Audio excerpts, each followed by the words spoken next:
Hello， 欢迎回到我的 channel。今天呢，我们要一起做一个 Q&A。我本来要做一个我边画画，然后我边回答问题的一个视频，结果呢，我前几天我刚开始画了。我本来是要画 Portrait of a Lady on Fire， 因为我很喜欢那部电影。结果我2个小时只画了一条裙子，我连头都没有画。然后我就突然发现，我画这个可能要花很长时间，而且已经开学了，所以我的时间只会越来越少。但是呢，我又想回答大家的问题，然后我也想做一个讲中文的视频，所以呢，我今天就很干巴巴的坐在这里回答一些问题。我也不知道有没有人 care， 但是 it's okay。既然你们诚心诚意的问了，我就大发慈悲的告诉你们。上次我在我的 Instagram Story 上面发了一个，如果我要再做一个中文的视频，你们觉得我应该讲些什么事情？然后呢，真的有很多人回复了 ，I was very surprised。所以呢，我今天就来跟大家打招呼，然后呢，并且回答一下你们的问题。既然我刚刚已经提到了画画，那我就先来回答 Murphy 的问题。Murphy 是我的一个好朋友，然后呢，他有个 YouTube channel， 我会把它放在就是我的这个画面上，然后你们可以去 subscribe 一下。他呢，他问我说 ，Who/what made you start practicing art and painting? Good question。我感觉我从小就喜欢画画，就是没有人告诉我要画画，就给我一张纸，给我一根笔，我就可以在那里坐在那里画很久。我是一个很喜欢幻想的人，所以我总是在脑海里面有很多天马行空的想象，所以我就喜欢把它们画下来。第二个问题呢，来自 Bella。Bella 是我的初中同学。Hello Bella。她问我说 ，Restaurants you've been to and want to revisit, or the ones that you'd like to go when COVID is over？ 我觉得餐馆的话，我第一个想去的餐馆肯定是一家火锅店，因为我感觉火锅是 like the last thing you want to eat in the middle of a pandemic。但是呢，我真的好久没有吃火锅了，我都想不起来我上一次吃火锅是什么时候了。对，我想不起来了，所以这是一个很 sad 的事情。我就很想 quarantine 一结束，我就想跟家人或者约上一大帮朋友，我们就去吃火锅，我觉得就很爽。所以火锅应该是我的第一选择。下一个问题是来自 Vicky。Hello Vicky， 她问我说综艺。所以最近我在看的综艺呢，一个就是《乘风破浪的姐姐》，因为这档综艺请到了所有30岁以上的一些女明星，然后这些女明星相当于就是练习生，然后呢，她们要学唱歌、学跳舞，然后最后组团出道，就像最近很火的什么《创造营》啊、《青春有你》啊。但是我觉得这个比较有意思的一个点是，它的主角都是30岁以上的女性。怎么说呢？女明星的这个职业生涯好像要比男明星要稍微短一些，因为大家觉得女明星老了就不中看了，然后就不想用她们了，然后永远用的都是那种20多岁的那种年轻女孩子。所以这个节目，特别是第1期出的时候，我真的是看了之后太振奋人心了。就我从来没有想过我30岁以后的生活是什么，因为总觉得那个很遥远了。但是我看了这个节目之后，发现我的生命其实还很漫长，我的生命并没有止步于30岁。30岁之后的我还是可以活得特别的精彩。我开始期待变老。然后呢，还有一档节目就是脱口秀大会，我最近在追，而且我觉得里面很多讲的话题还是挺有深度的，而且有很多从女性视角出发的一些题材，我也特别喜欢，所以建议大家去看一下脱口秀大会，就是特别好笑，然后也令人深思吧。OK， 下一个问题来自 Steven。Steven 是我的 producing buddy。他问我 Your favorite movies/TV shows。我要推荐的第一个电影就是《暗恋桃花源》。《暗恋桃花源》讲的是2个剧组，他们同时在争夺一个舞台的场地，因为他们需要排练。然后呢，一个叫《暗恋》是一个悲剧，还有一个叫《桃花源》是一个喜剧。然后整部电影就在那一个舞台上面展开。当时在看的时候，我觉得他就很好的利用了他舞台的空间，然后呢，把话剧还有电影2个不同的形式很巧妙的结合了在一起。我觉得这部电影可能也是对2种艺术形式的一种分析吧，或者是一种探索，看这2个形式放在一起，我会擦出什么样的火花。我推荐你自己去看一下。电视剧的话，我最近也看的都是中国的电视剧。我看了今年大火的2部剧，一个是《隐秘的角落》，还有一个是《30而已》。如果你比较喜欢阴暗的题材的话，那我就推荐你看《隐秘的角落》，因为它是一个关于破案啊、犯罪的一部剧，然后它同时要把小孩子的世界和大人的世界拼凑到了一起，然后你就看到大人的腐败，然后他们是如何影响到小孩子的。第2部剧就是《30而已》，《30而已》呢也是一部以女性角度出发的一个都市情感剧，然后主要讲的是3位在上海拼搏打拼的女性，然后她们各自有不同的生活、不同的家庭、不同的工作，然后我们就看她们如何在上海找到属于自己的一片天地吧。它的这个剧情到后面确实是让全国人民气得想把电视给砸了，所以我觉得看起来还是挺带感的。下一个问题来自 Kisan，Hi Kisan， 他问我说 Talk about what you're going to do after you graduate。 感觉真是哪壶不开提哪壶啊，我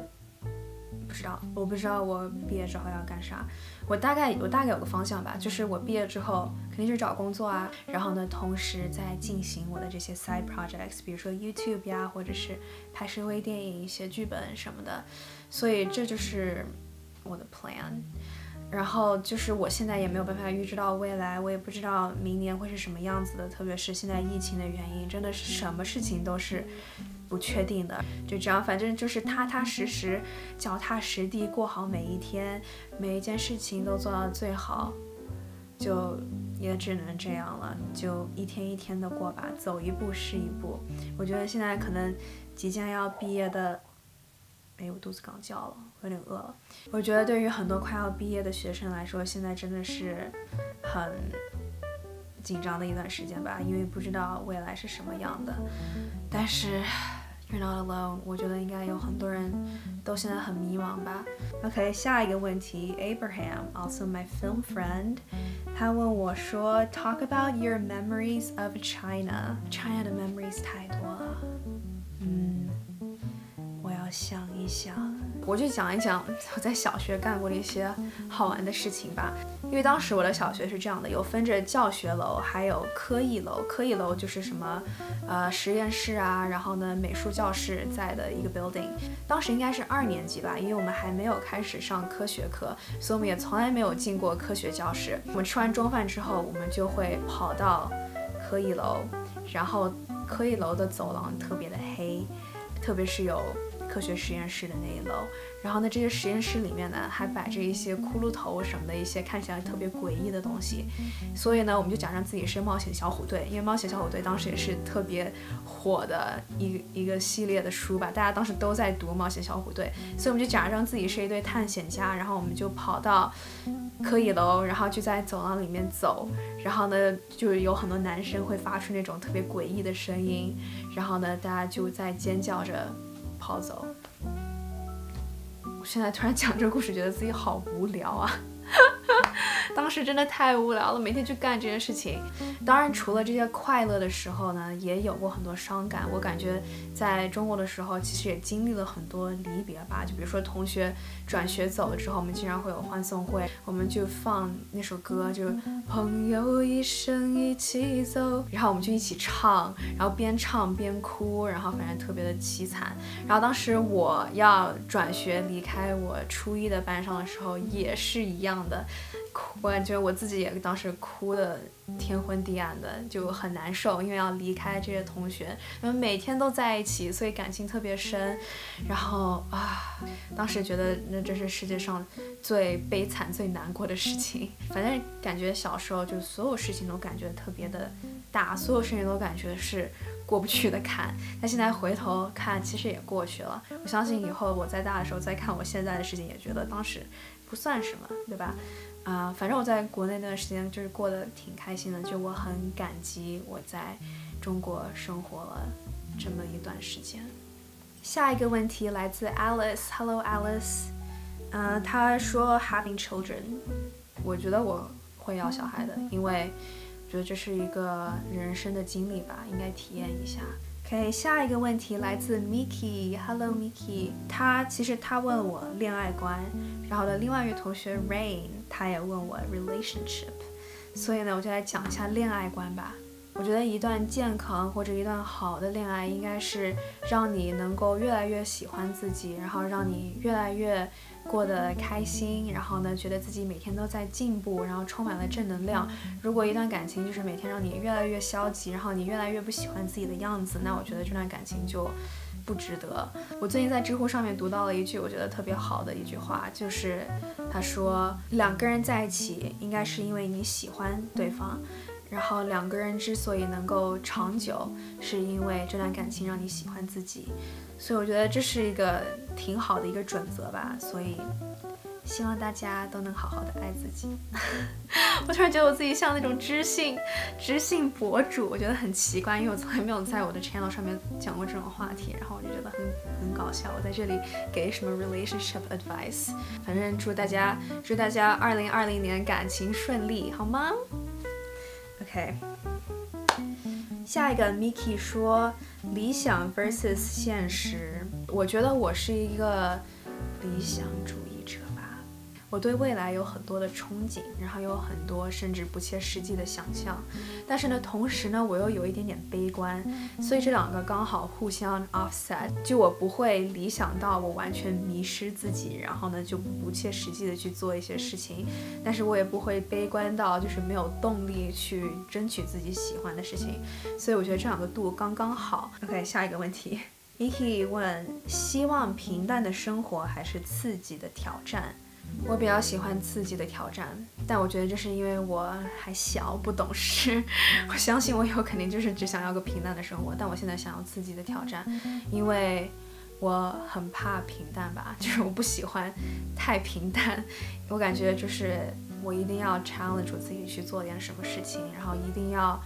做一些。我感觉我好像就是累才会快乐，就很奇怪。就平淡是挺好的，平淡其实是一种福气，但是我觉得在我现在这个年龄阶段，我就是应该去找自己的挑战，我就是应该去做，